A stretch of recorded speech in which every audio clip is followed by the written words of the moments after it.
selfishness. 1 minute you're up $500,000 in soybeans, and the next, boom, your kids don't go to college and they've repossessed your Bentley. Are you with me? The revolution starts now.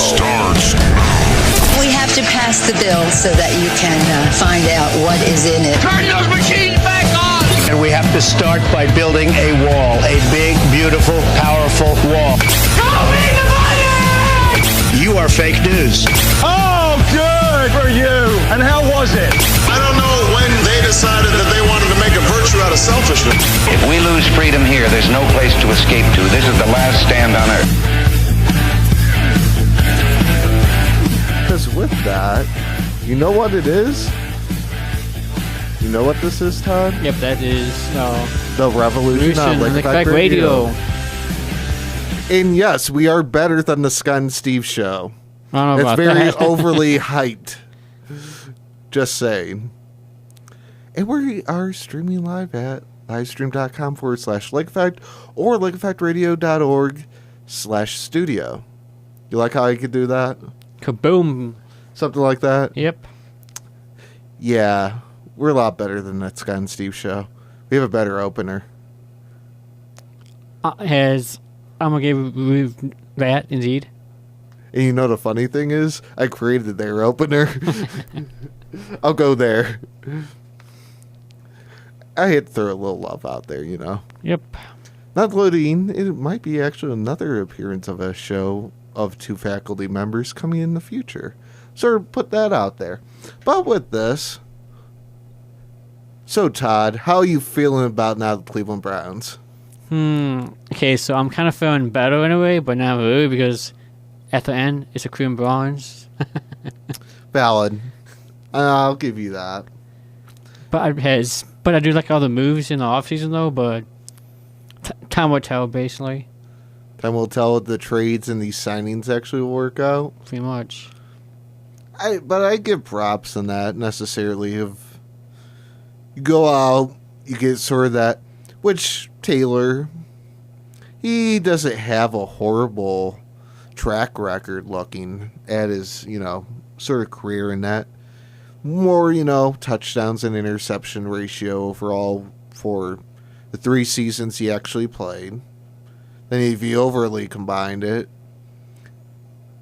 the 3 other seasons that 2 times he touched the field, he had, a pick each season. But he was probably doing mop up, that whole spiel. Which, I sort of, give it, if you don't count those 2 interceptions in the overall net, looks promising. Yep, better than we had before. But I'm not hating on college, but he's just a rookie, but when you do the same rookie mistake over and over in that, yeah, and it basically just draws a line from there. Yeah. Or like the multiple times they said in the fall of one thing. Yeah, the other players on the opposite side, like the one he threw a pass to that wasn't a Browns player within 5 yards of him. Yeah, the dude in the black and gold isn't on your team. Yeah, the one Pittsburgh linebacker he threw it to. Yeah. I'll sort of put that out there for Kaiser. So. But I think this should never trade him, though. They should just basically just come him at a backup or something like that. Cheap backup, really. Yeah. Inexpensive backup. How about that? I could see that. In a way, they might have in that. But the fans, too, they were sort of over it. I could see that. Mm-hmm. Not including, I don't know what in the behind the scenes maybe sort of pushed of, hey, they tried to was coaching them and saying that in it's just not grasping. Maybe that's another reason they sort of moved them. None of us will know that because we don't have the paycheck or the behind the scenes of that. So. Yep. But in a way, yeah, it's what he's going to be 22 or 23. 23, I think. Yeah. So necessarily, he could have had the time to learn in that, but I could see the thing of wanting to sort of go a different direction or cut ties. But except that makes one if they're going to draft someone in the draft though, if they're going to. More than likely, from what I see, because you had Taylor, and he's a pretty young guy, so Kessler,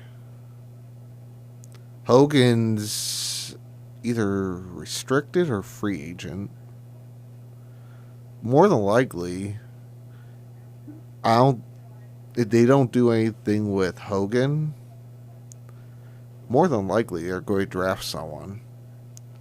What round, all that, none of us will know. Into draft day. But. Yeah. In a way, I would be fine with going at 4, necessarily for a QB. Mm-hmm. I could see that. Go with Barkley. Even though, yeah, it's a little bit high in that for a running back. But what? Zeke also went at what? 4 or 3 or something with the Cowboys in that? So, why not, you know? And then we have the first pick too, and that's kind of what I say we have to replace Joe Thomas basically. Yeah. But I could see that. But would draft a right tackle at the first though? That's the problem though. I would do it maybe in the second. Right now, if I was the Cleveland Browns, I would go Barkley 1. For sure, without a doubt, go there. He wants to be here. He wants to be part of something special. He's a special kind of player. He's almost, in that way, almost like a Zeke. Except not that old, powerful thing, and that, but he's got talent. I would go there. You got Hyde that you could know. He's not going to take that much abuse in that. But, because that would set your running backs for sure. You got weapons there. Mm-hmm. More than likely, the Giants, they would probably go QB after that. Jets, since they moved up, now the number 3. With that trade, with the Colts, they would go 3 with QB. At 4, then I would go for a QB. Then, you know, the first round, or second round, first pick, go O-line. Because we actually have some, the past many years, except when it came to like the 4th or later rounds, finding those offensive, you know, linemen, we don't really got it. Mm-hmm. 1st through 3 for sure, we 100% we can draft offensive linemen. I can tell you that without a doubt.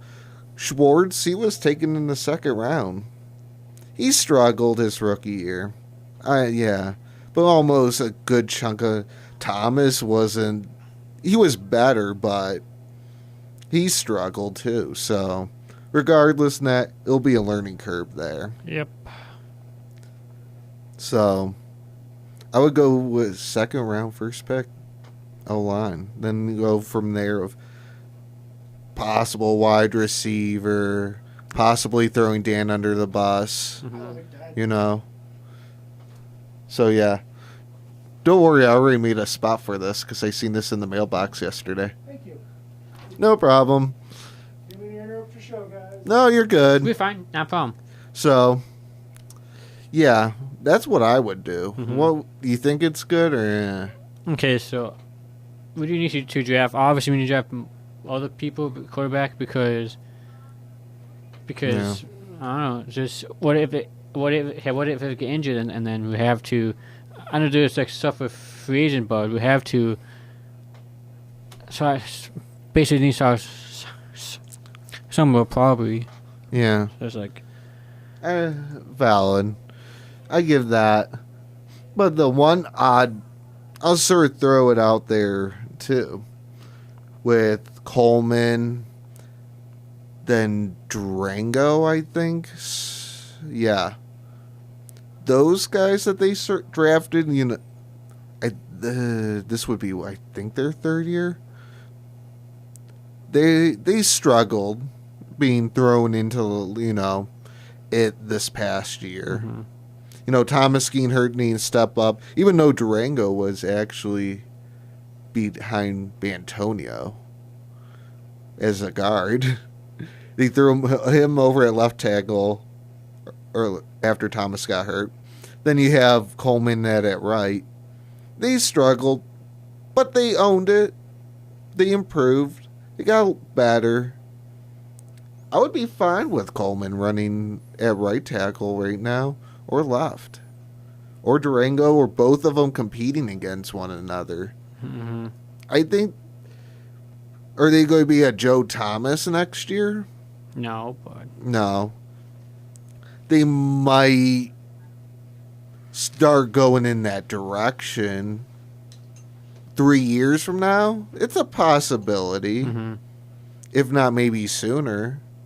I give that there. That, But I would be fine with those two, rolling the dice there.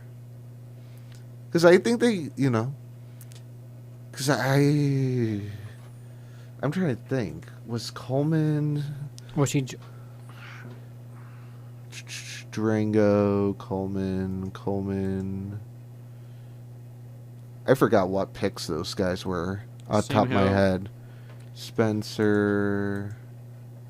To be honest, I don't watch this football as much, but 3rd round and 5th. Oh, actually, Durango's 5th round was taken. Those two, I think they could be guys for sure. I think they have a talent. Do I think they're going to hit the legacy of Joe Thomas? No. Nope, not at all. They can work at it, but I don't think they'll still completely get there. But they'll have a, good out there perception. So, I would sort of say with offensive line, we can go that. I do like the Hubbard thing, bringing him in. And that sort of stabilizes things. Sort of young guy in that. The other different pieces we have on O-line. Those two. I know they added, was it Stefanson or from Denver for left tackle and that, which I wouldn't be huge on necessarily. Teaching that, him playing sorta. I want to see those two though at it. I think they'll be the future of it. If we bring in another guy, okay. I'm not going. We sort of need it in that because it's not always throughout the season you're going to have all 5 guys. Someone's going to get banged up. Someone might miss 3 weeks. Right, so we're basically always just keep a. Basically keep someone fresh, basically. Yeah. Having 8 offensive linemen that can, or 9, that can jump in between spots between center, guards, tackles, and that or at least average to above, would be a great thing for the Cleveland Browns. Because even when we made it to the playoffs, we went through what was that, 2001? We went through 7, 8 different guys on the line in that, playing in that. So, just to say, yeah, we're not going to always have all 5 in that. So, they got to have the backups and the depth of it. Which leads to Martin that they required off of waivers, and that's a free agent that they haven't signed. He should go out because he was bouncing in between guard and... He's a young guy at 24, between guard and center. I really do think they need to bring him back in, for sure.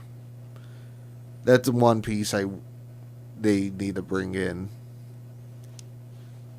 But going to your other point of, yeah, we got holes still yet after all these moves of. I do like many of these moves though. Also has Primo has what if it has they did sign him, but they're gonna release him in. Just has they have to release him to the what it called, I forgot. Yeah. Due to the cut back the team down to the just makes the one half spaces off one final cut. Yeah. You know, the Like Landry move. The funny thing is they picked up Gordon again. did they actually sign him again? Oh, Yeah, they actually did. Because he was on some, not restricted, it was like something restricted list. especially because due to his suspension. So, yeah, 75,000. You know, that's not bad. Under $1 million to keep him around. He'll be a restricted free agent next year. Huge thing is they need another wide receiver. What if he's go back to his habits? Pretty much, we know. You know, you got Coleman. Still yet we need another wide receiver. I'm not putting everything out there on Higgins and all that. And all those guys still got, you know, flyers, red flags. I would have to say. Besides, what was it, Lewis that had the 100-yard, you know, reception game, and that was sort of that one out of nowhere sort of coming out. Mm-hmm. So, tight ends, I like what we got. The veteran guy they brought in, Darren Falls. Blocking can sort of teach technique. The young guys we have, Njoku. Then not including even Laval. Who's he? Seth? I don't follow football that much. I really don't. Oh. Here, I'll bring up a picture since I have the roster up. Yeah, this guy. Mm-hmm. He's sort of that scrappy, hard-nosed young guy. Mm-hmm. That he knows he's not the most greatest, but he knows he can be good. Those two, they still have a little bit of a more learning curve, but they'll be more productive, be better, if not good, by the end of this season. So, this coming one, I would say. I do like our tight end talent. Defensively, we sort of got stronger. We finally don't have all rookies as safeties or people that didn't even have 1 year experience or less as safeties. With now actually bringing over, was it Russell? Yeah, or Randall from Green Bay. Yeah. That was a smart move. You got Peppers. Kindred's not horrible. Still yet need to find that sort of third safety or fourth safety in there. Which Wabican base has this draft safety in the one later in the draft, basically. Yeah, true. Gahoon, not bad at corner. Was it Jamal Taylor? I'm okay with. You know, they got Terrence Mitchell that they just picked up. Okay. That I can live with that too. TJ Crandall. Not bad. I can live with right now where we're at with corners. See what Howard's got that he was on the. He sort of had a little bit of promise, but being, you know, on the injured reserve and that. Not really getting to play at all. I thought he went down in camp, so we'll see there. I do like that now. We actually have some back end veteran or experience. Mm-hmm. Linebackers, that's a question mark out there. We got five guys right now, at least good rotation. Middle linebacker. I don't know if they're going to keep Tank Carter or not. He's not bad. He's getting up there in age. Definitely they need to address that. I would add in, try to get another young linebacker. So, but, you know, Kurtzy, Schobert, Collins, Burris.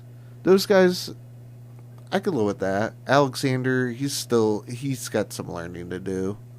But I can live with that. Defensive line, I'm okay with. And also, plus, I think they're going to keep this guy, Jim. I think they will keep the defense coordinator. Yeah.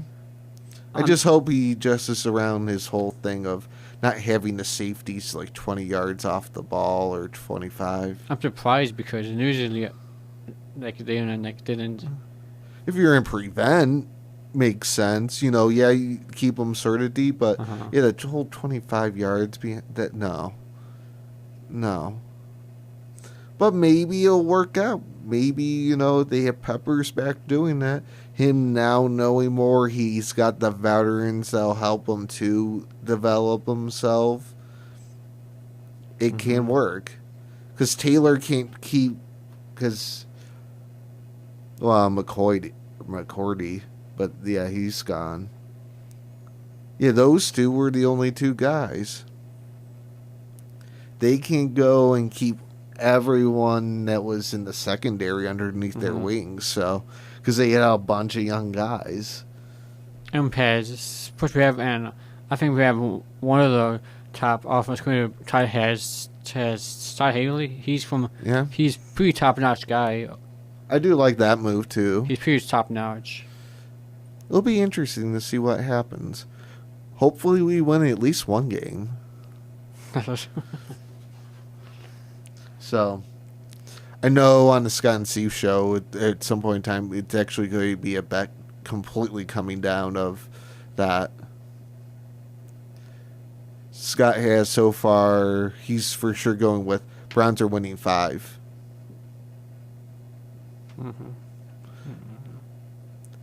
I haven't gotten into that bet yet, so. But we'll see. It'll be interesting to see what happens with that whole betting thing and that during that thing. And what will be the stakes of the bet.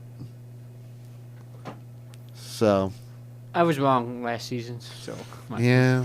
Just, I didn't make a bet with anyone, but it's just, I said 8-8. Yeah, I was awful by a bit. I went with 3. Yeah, I was off. By 66%. Except the problem is the Browns have talent, and they almost win all the games, though. That's the problem, though. They almost actually won most of them, though. Huge thing that hurt them was experience. And not playing occasionally their own worst enemy. Yeah, here and there with some games they cost themselves from winning. Of the offense not moving the ball, to the defense always needing to be out there. The Browns cost themselves, in a way, a few of the wins. Or could have been wins. Which in this, you can't go and, shoot yourself in the foot. Mm-hmm. Your defense, they can't be out there for 35 minutes of a football game. The offense has got to be also out there. In 60 minutes, you should, sort of be near equal. Pretty much just get your business, get out, get done, and get in, get out. Yeah. Occasionally you might hit that one game or two in the season, or, by the end of the season, 4 games your defense might be out there for 35 minutes. But then, other games, the offense is out there for 33. Mm-hmm. But it's equal, So, yeah, it is what it is. Okay, so the base is my question is, are they gonna fire who if he improves 2 or 3 games from this season if he's win though? I wouldn't be surprised because fans are going to go and want it, and I don't think anyone will stick up for it. Let's say that he won 4 games next season, and then he improved, but if they could win at least 5, I think his job's safe. Mm-hmm. If they go 8-8 for sure, he's safe. If they only win a game, he's he's not safe. The fan base and all that will drive it, even though they're going to go and try to deflect it, or necessarily the whole front office and everyone. They're going to want to go and say, yeah, we're going to, no. So, but in a way, depending what happens, what pieces they got, what the team looks like, what it's doing, and what it's capable of, Dorsey, I think in a way, he wants to give it a stab and see what happens, and thinks it's possible, but in the end, if it doesn't happen, I think he's fine with going and finding the guy that he wants. I'm actually surprised it hasn't going to keep him, because most time the Pumas GM just get his people and then. Not true. Very true. But yeah, the front office that Hugh had to work with sure didn't do him any favors the past 2 years. To be completely honest. Trading away, releasing, letting talent walk out the door and that sure didn't do Hugh any justice. Nope. I'm not going to lie. So, the biggest mistake, but in a way I knew Max, he wanted out of here regardless. And put also with Stuart Hayden too, he wanted gone. He wanted to be here. In a way, that's a dumb move, especially right now, because we're paying, he counts, I think, like $3 million as dead cap. So we're even paying him again this year. Drew Hayden. Yeah. And the funny thing is, he lasted the whole season in Pittsburgh. He's probably just did on purpose. On purpose. No. Well, no. Well, in the way you look, that guy got beat up pretty bad. The past few years, not having a defense and that. Because that's the thing is, your cornerback end, they're not used to 300-pound people coming down and cracking them all the time. Because Hayden's 167, let's say, in weight. He's, I thought, 5'9" or something. 330-pound dude that's 6'4". Coming at you. Yeah, that doesn't mix. And him getting hurt or, or straining the muscle, it's going to happen when you go and say, hey, big guy, big guy's coming, he's going to smash you. It's going to happen. Let's face that. So, I think he could be. We should in a way. But, it happened, we move on. Makes me wonder if you just on purpose and then the other team. Makes me wonder about that. I don't think. It just says, give me a new team now. Like, I don't think his heart was there. It was just his body was getting beat up and that. Then not only they sort of put on performance, but it wasn't performance then in a way that front office making stupid moves.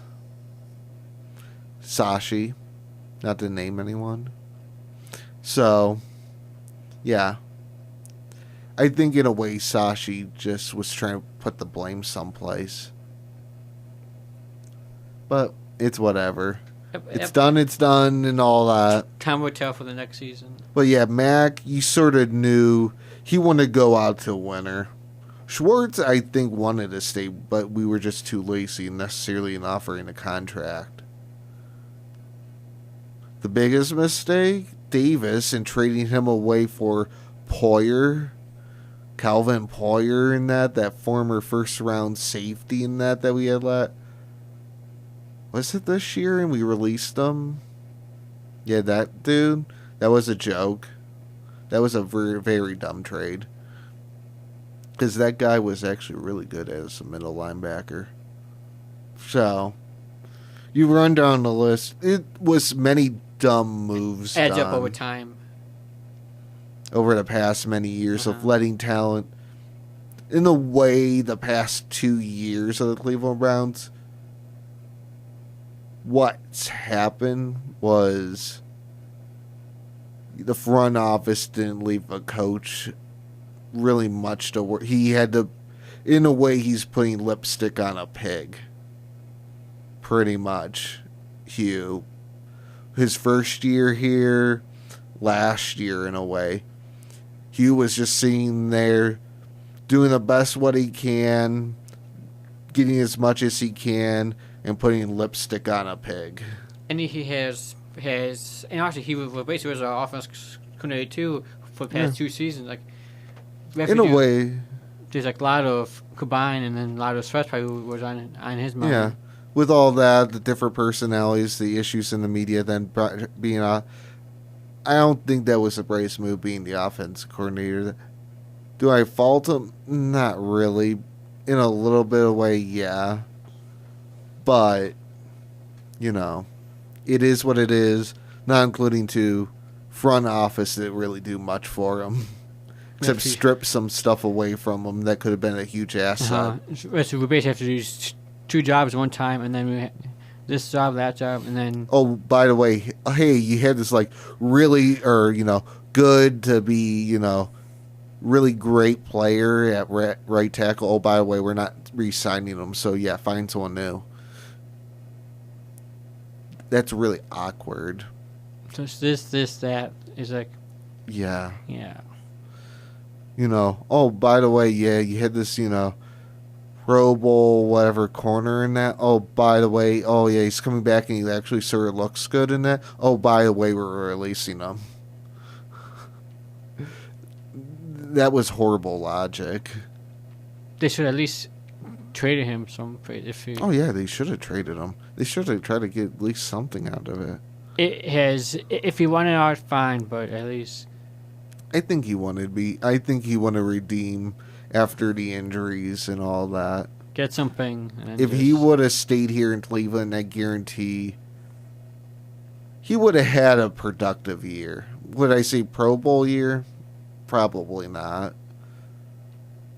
But I think he would have a good sort of going that direction route. But we can't tell that. He went to Pittsburgh and, you know, the deed's done and all that, and it's just talk. So we don't know what will happen necessarily with that. Only time will tell. Yep. So, yeah. What do you think of Joe Thomas necessarily going? That was a very sad day for the Cleveland Browns because he basically been to the Pro Bowl multiple years, and he pretty much was our guy. Yeah. Very well said. Especially since his retirement press conference. That was hysterical. I actually watched that yesterday. Besides being the number 1 Browns fan in that. Yeah, did you actually see this article? It's actually kind of funny. He actually took some really good shots at things. I give Thomas one thing. That was the most classiest exit ever. Let me find... Basically also has, for my, which I'm like, bye-bye, adios. Yeah. Well, a few shots, necessarily at former either regimes or bosses or teammates, necessarily. So, yeah. Let me pull it up. Oh, yeah, he actually had an austere press conference in that. Sort of, you know, casual talk or say, hey, I was trying to get a hold of these people or they tried texting me. So you have him saying Ray Farber tried to text him, but he did get the message because he was playing during the game. Kyle Shanahan he put together a 32-page PowerPoint presentation and tried to convince him not to retire. That's pretty deep.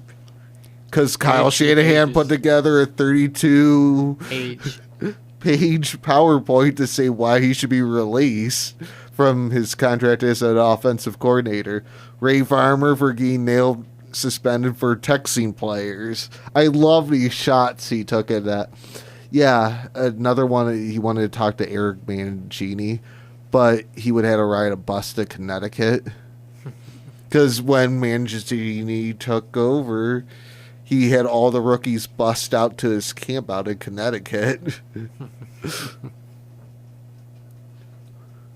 Former Browns QB, Brandon Weeden, he tried to text him, but he still got caught up underneath the big giant American flag. Yeah, you remember that. Eric Weeden. He was warming up, and that he got caught up underneath the flag. Oh, did he? Yeah. So, yeah, he takes a shot that, yeah, he's still caught up under there. I didn't know that at all. He was. Yeah, that's a thing you need to watch. That was kind of funny. A QB getting stuck under, warming up in that and getting caught, yeah. How's that even possible, really? I don't know. Weeden was special. Very special old QB.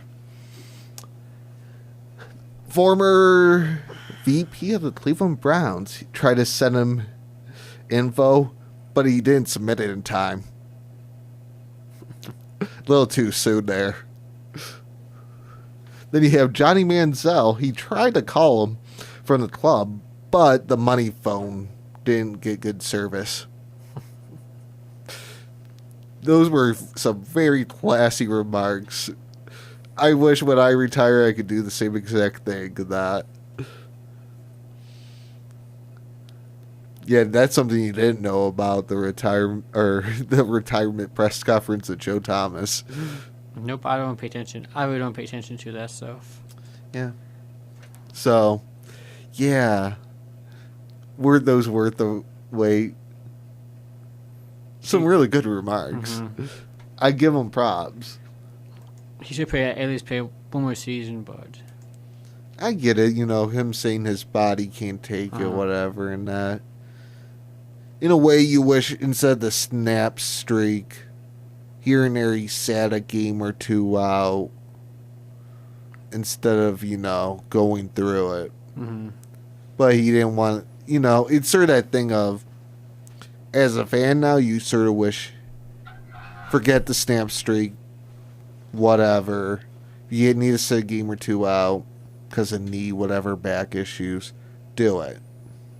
To him not wanting to let us down. So it's that whole mix pattern thing. Mm-hmm. But it's not much we can do about it. So all we can do now is, find his replacement, basically. That here and there, whatever he does, and that keep up, and all of us, stay in the loop and stuff, and friends and that, and eventually see you down in Canton. Mm-hmm. That's going to be, everyone in Ohio is going to sit there and be celebrating that in 5 years. Not too long, that's for sure. Because time flies when you're having fun. Next thing you know, it'll be that, and it'll be the biggest party either state of Ohio / Cleveland will have. Joe Thomas actually in the Pro Football Hall of Fame, which more than likely he'll probably be a first ballot. Has no doubt about that. He'll be inside of the run. Probably give us 4 or 5 years, probably. It's 5 years. 4 or 5 years. You have to be 5 years out to be inducted in, which more than likely 5 years will pass and he'll be in.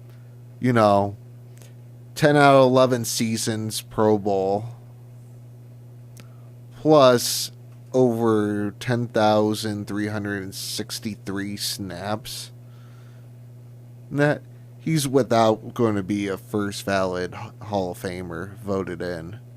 No doubt in my mind. He's going to make it first try. It's not going to be a question of it. So, because it's not many of those kind of people out there that you can say, hey, oh yeah, from his rookie year, till, his one, final year that he sort of got hurt. Yeah, he made 10 consecutive Pro Bowls. I actually tried to look that up. There's not that many people you could say that in the NFL. It's very hard to find people that consecutively do that without missing a year because of an injury or something in that. He's sort of in that elite class of, he's above everyone's expectations. So At least the Browns didn't mess up that pickup. At least. yeah, true. So, what else do you want to talk about? We do actually so we have a bake sale tomorrow and That's Thursday in the downstairs in the A building next to the book store. Yep. There's gonna be some brownies, cookies, probably whatever. I don't know what is it. What is it gonna be though? But if you guys chocolates like Easter is coming. Things that you could use for your kids' Easter basket. Yep. I actually made those, so yeah, there'll be nice little things like that. Then not playing the random Dan walking past. Not letting you have Model UN holding the gift basket raffle featuring movie tickets, like county captain tickets, and more next week, 26th through the 29th, between 11 to 4 p.m. in the bookstore hallway. Tickets are $1 or $6 for $5. Wasn't that Sly? Like, boom. That was Sly of just randomly just grabbing different parts of that. I make this look good sometimes. So yeah. What else? Or should we wrap it up? What else can we talk about? Yeah. Or you got Cavs. Ty Lue stepping away necessarily. Right, but he's up away at least for 2 weeks probably, and then the Cavs actually won last night. I did watch that game, surprisingly. Yeah, Ty Lue stepping away yesterday, which I sort of get it, health issues and that. Then not letting it's other things of that were put out there. Of he was trying to with the whole trade deadline, try to be around to get everything kosher, working together with the trade to didn't want to leave in the losing streak to put blame out there and that sort of the selfish guy. But the thing is, you want to be a part of it, but if you don't got the health, you're not going to be a part of the whole team thing for long. You're not going to be that coach for that long. Every once in a while, everyone's got to take a step back. So basically, if we have $1 million, but if we don't have it help, we will have no quality of life, really. Well, that's like, was it Steve Kerr that missed how many weeks in that? Was that last year or the year before in the playoffs? And that when he stepped away and that with things. So it's not unheard of. You just got to reassess, rejuvenate. It's almost like the one thing is I actually love that I actually read the one article. The assistant coach for the Cavs saying, and I think LeBron even stated it too, it's no different of like a player being hurt, except it's not a physical injury, or they tore something but it's still important. Yep. So I think in a way too it'll help rally the team too in a little of a way of saying, hey guys, we need to step it up. We need to go out and put out that effort of saying, hey, he's had our back, all that. He needs some time away. Doesn't matter. We need to win stuff for him. Not only show him, say, hey, we appreciate it. In a way, I think this will sort of help rally the Cavs too. I'll sort of put that out there. Yep, so probably has more motivated now, some way, somehow. So, in a way, I think it's sort of positive both ways. Not including, like LeBron coming out, it doesn't matter, if he can't go, he can't go. It's not what, shot. It's almost just like a player leaving a game necessarily because they were sick. They sort of went and they felt like garbage and they can't do it anymore. Mm-hmm. It's no big deal. This is reality. This is life. Things like this, people, coaches, NBA players are all normal human beings. Yep, at the end of the day, they have family, they have kids, and they have to do the best for them, basically. I know it was one person making a big deal on my Facebook about that, but I'm just going to say, yeah. Everyone's human beings. Everyone needs, whatever it is. Yeah, then you have that break, yeah. But yeah, now the Cavs, 2 wins pass, which that's one nice thing for it. They're I think still third in the East? Yeah. Oh, that's right. Yeah, they're still third in the East. So, which everyone was all, gun drop about Boston necessarily with their huge open lead in that. And they, only lost 2 or that. Yeah, you look now, Boston's 47 of 23. Mm-hmm. Sort of seen that coming. I knew that they weren't going to win all these massive games and all that. So, touche. I sort of seen this happening. So, we'll see what happens. This could be interesting to see what happens. Will the trade pay off? Will it not? Or, and all that. That's on our one episode. I don't know about that trade paying off. I don't know. I think in a way it's still sort of a little young that they still need some gelling in that, but... Tom is off the team now. That's the main reason that they traded. Yeah, true. In a way they sort of needed that young talent too. In a way they need to get the defense too. Uh-huh. But I think now also Love coming back, then he threw up for the box score, I thought 18 points last night. This sort of might be getting the spark back. Mm-hmm. When Lou comes back feeling more like himself and that, I think we'll be fine. We don't make it to the finals or we make it to the finals, that doesn't matter. That people sort of counted them all out, and in a way everyone sort of is counting them a little bit out, with Boston and all that. But heck, in 2006 many people sort of counted them out with the back against the wall mentality, but look what happened. I gotta go there. Yep. That's the one thing you always have to remember. So, I don't have anything more. I don't either. So, we'll call it a show. Thanks for listening, guys, and have a nice day. Yeah.